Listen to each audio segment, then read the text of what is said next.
you know. So you I saying see- he had a different perspective of your perspective? My church did, not me. I don't do that anymore. I'm saying you and your husband have two different views. Is what you kind of trying to say? Neither one of us are practicing those religions anymore. Because I don't think that religion should be about rules and regulations. We didn't eat meat. We weren't allowed to eat pork. We weren't allowed to eat seafood, you know, because the Bible said somewhere that, you know, this is unclean, you can't eat this, you can't eat that. We didn't. Have a good day. You're all set. Well, would you eat a roach crawling on the ground? Hell no. That's all the book is saying. A pig pork is they a read bottom eater. labels because back in the day they didn't do vegetable oil. Back in the day, bread was made with lard and stuff like that. My mom would go to buy a thing of bread and literally in the store be looking all the ingredients to make sure lard wasn't on there. If lard was on there, like we didn't buy Wonder Bread because Wonder Bread was made with lard. Okay. Like that strict. You know what I mean? I stopped eating Rice Krispies treats because the marshmallow has pork in it. My brother Yeah. told me it's got pork in it, so I just stopped eating it. But so in my religion, that is a sin to do those things. You know, in another religion, it's not. In my religion, you didn't drink because then you'll lose. You know, I don't know. You're not supposed to get drunk. Jesus drank wine. My religion, they didn't do that. And the you Bible know? isn't a book of religion, Jen. It's a book of law. First But Maccabees there's all these 3:48. religious people that interpret it different ways, and it drives That's me what up the wall. book says. Nothing in the books sounds like religion. They raping women in the name of God. Is that religious? Right. So you got to read. So I'm reading. I've just started. I'm only a couple chapters in, and I avoided it like the plague for a long, long time because I was raised in a religion, and I freaking hate that. You know. So I still get triggered by like Bible verses. I had to memorize those, and they meant a certain thing, and somebody's telling me, and then they're up there and they're like, you know, praying and all this stuff, and then it's like they're asking for money, or they're like telling God what they want him to do. 30 minutes of it, and we, you know, do this and do this and do this, if it be your will. Why don't you just start if it's your will? Like, your will be done. Like, why did you need all that other BS, you know? And so, yeah, I get triggered. But I was raised in religion.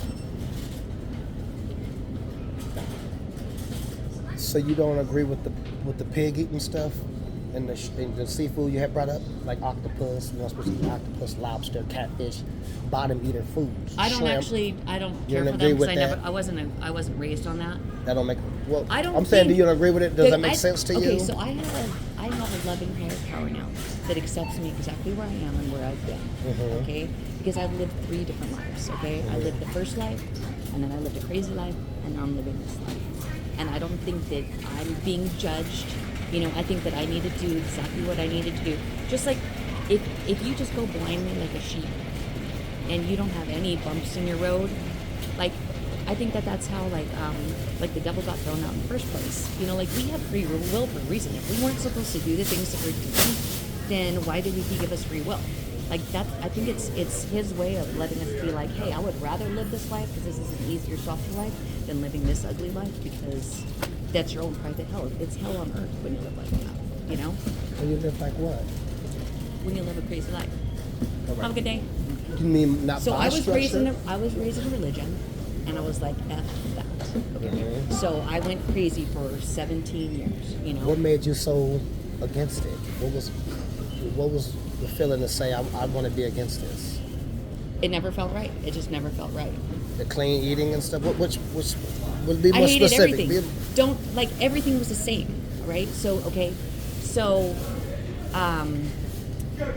let's see. Everything was the same. So, like, if I lied, my mom would be like, I never lied to my mom, you know, and lying is a sin. Everything was a sin. So it's like, fuck it, I might as well do everything, right? If everything is a sin, lying is the same, might as well do it all, King right? Solomon had 700 wives, and Okay, it was legitimate. so I will tell you. It was legitimate Right? because it was amongst his own people, so Okay. it was legitimate. So I will tell you another one. Was my parents raised me with the this, and this. Okay, so you honor your father and your mother, right? And God watches everything. And if you disobey, God punishes you. That's what I've heard, right? I don't know. That's what they were telling me, right? So I disobeyed my parents one time. I can tell you exactly when it was. I was 9 years old. I went over to a friend's house. Their parents weren't home. I lied and said there was, and I experienced trauma. So I was like, fuck them for, you know, so God saw me. They didn't see me. They didn't know that I had done that. But God saw me and punished me, right? Which was the interpretation I had as a child, right? So I was like, fuck that guy. Punished you in what manner? What do you mean? How did you get caught? Your parents They found out didn't- that you went no, to the I friend's house? experienced trauma there. At the friend's house? Yes. So you blamed God for your choices? So I went over there. I was 9 years old.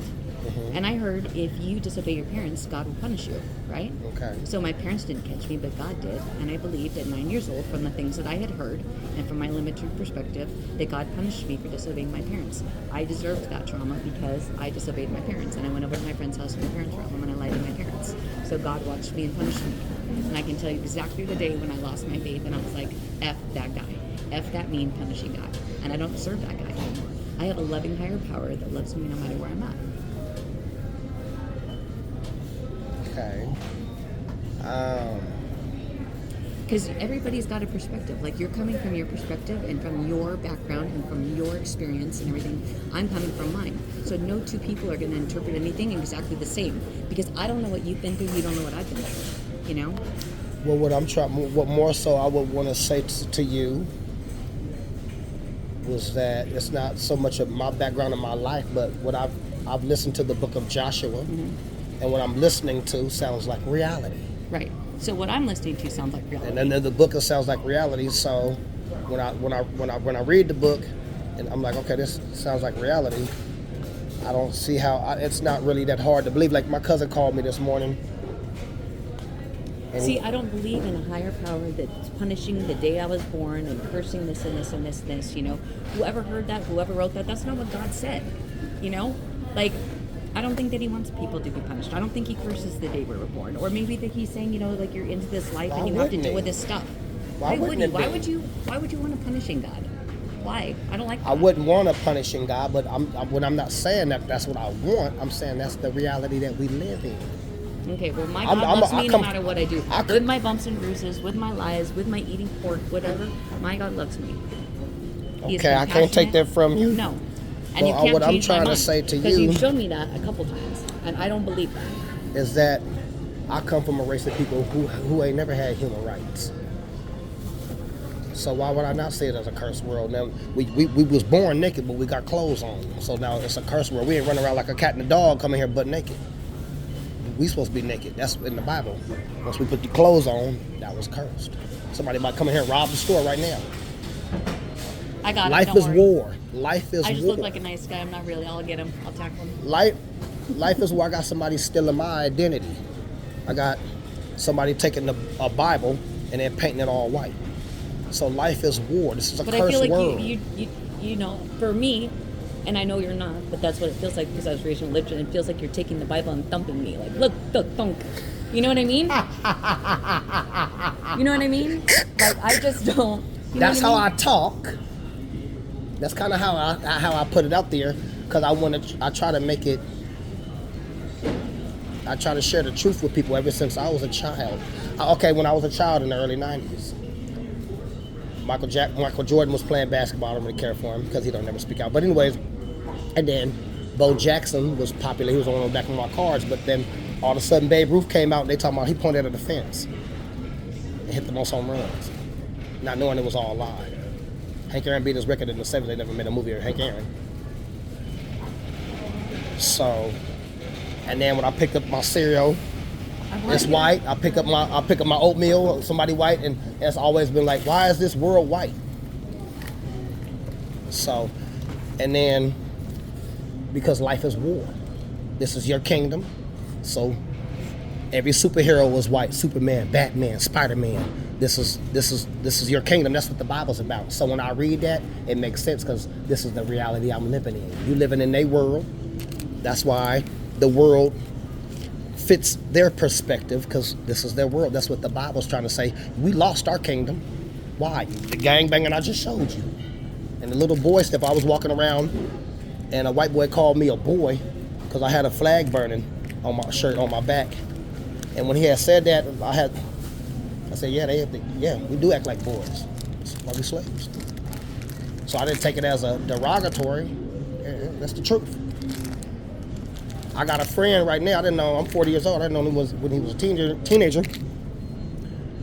And let's say he with a woman, he having sex with her and her cousin. That's Leviticus 18:17. You know that ain't right. So I'm like, how you got money and you can't meet a woman? You're doing morally foul stuff, and whatever you do that's wrong gonna come back to your firstborn.